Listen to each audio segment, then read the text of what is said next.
Right, this is a bit of a departure from the other videos, but I think it's worth mentioning. It's something people get worried about and get wrong quite a lot, and it's to do with rearranging formulas. So we use a lot of maths and formulas in science. Some people are pretty surprised by that. Let's just take a couple. This one is a version of Newton's second law: force equals mass times acceleration.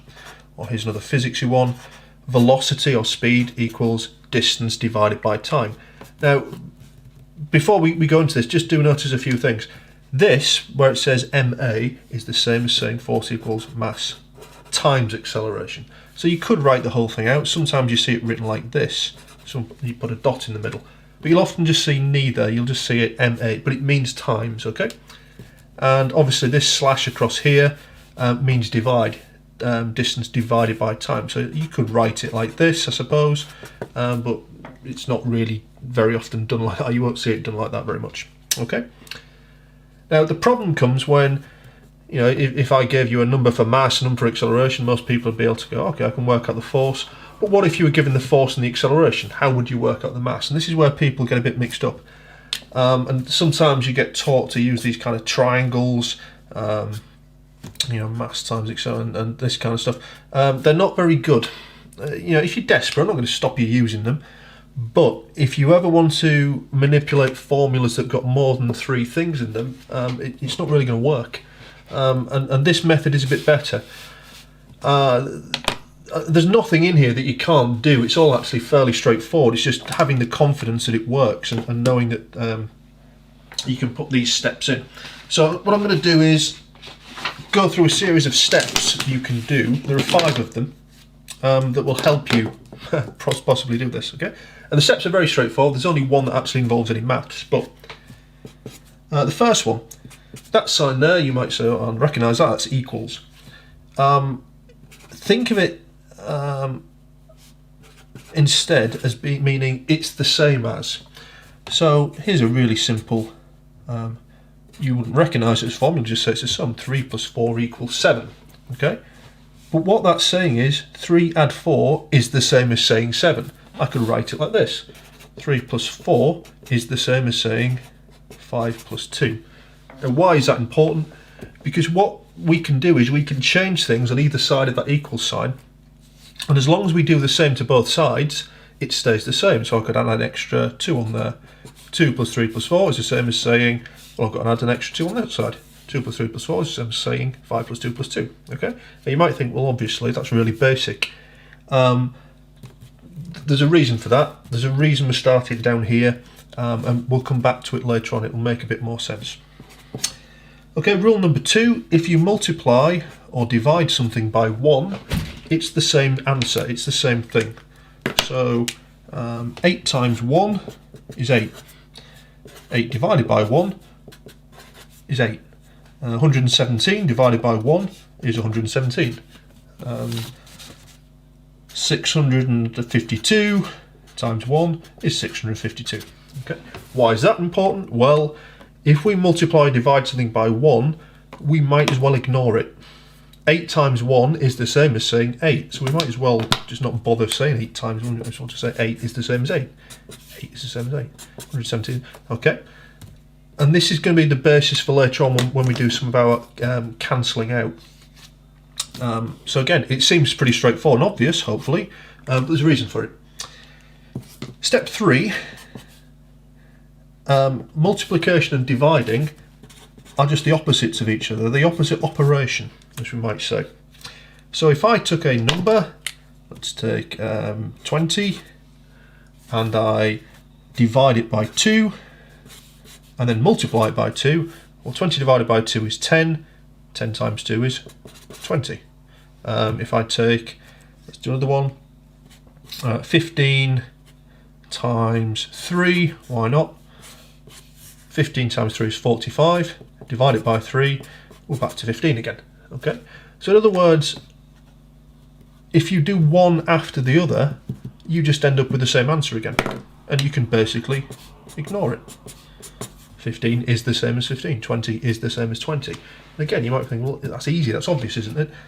Bear with it. Step 4 is a bit more obscure, I suppose. If If you look back at this formula up here, force equals mass times acceleration, it goes in a straight line. Okay, all the letters are in a straight line. There's nothing that's being divided. This one up here, velocity distance over time, or displacement over time, it's not in a straight line. If you can get your formula into a straight line, so your letters all just running along, if you like only multiplications in there, it gets a lot easier. You might be thinking, hang on, you know, aren't the formulas with pluses and minuses and square root? And yeah, there are, but most of the ones you're going to come across in science are really just involved with multiplication and division at the moment. Okay, so if you can get your formula in a straight line, that's most of the battle done, to be honest. It's much easier to work from a straight line. We'll see that in a second. And here's the final rule, and this is the one that actually involves being able to do maths, and it's multiplying fractions. Oh dear, you know, straight away, how do you multiply fractions? I did it once, I can't remember. Fine, it's dead easy.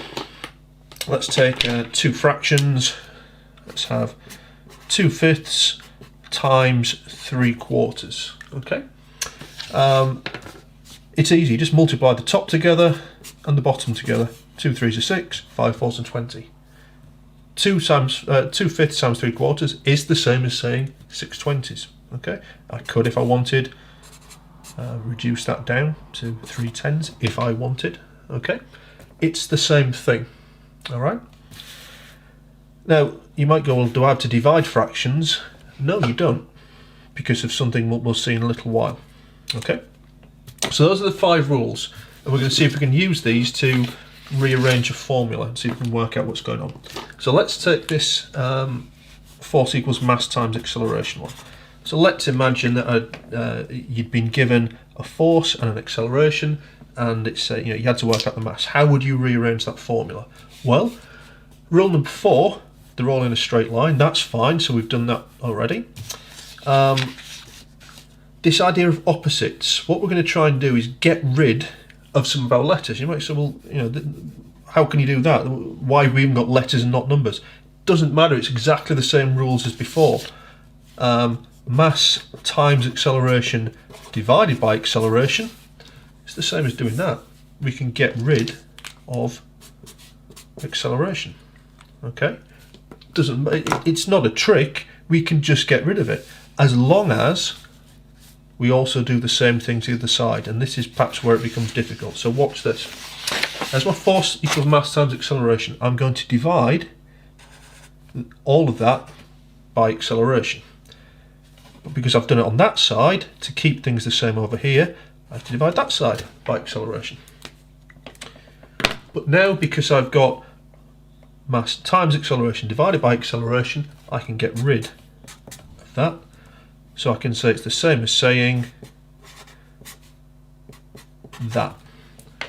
Okay? As long as I keep doing the same thing on both sides, I'm fine. Okay, does it work for...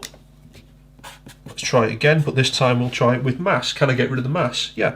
I'll divide by mass on that side and by mass on that side. Get rid of both the masses. And there we go.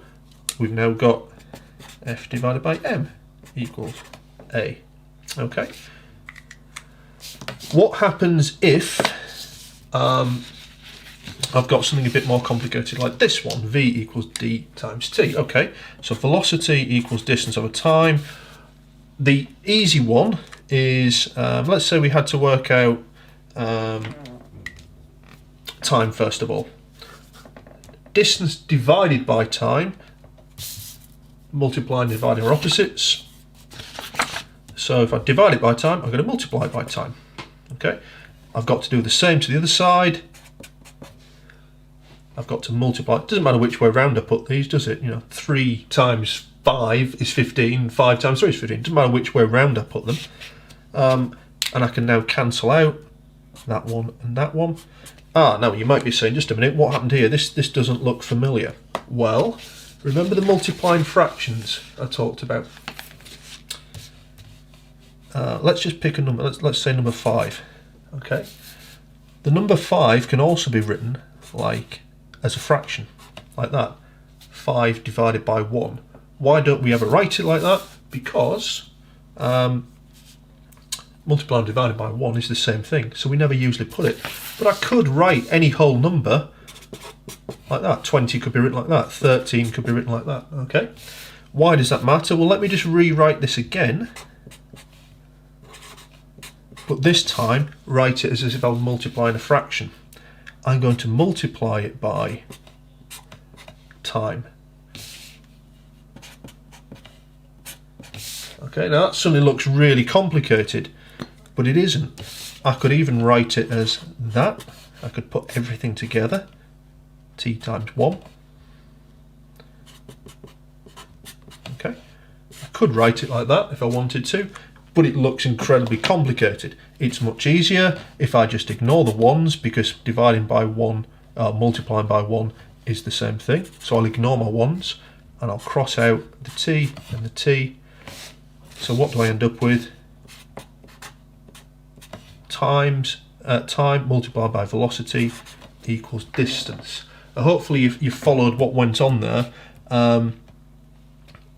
because it's easy to get lost in all this. The only reason I've drawn this out is so you can see where these numbers come from.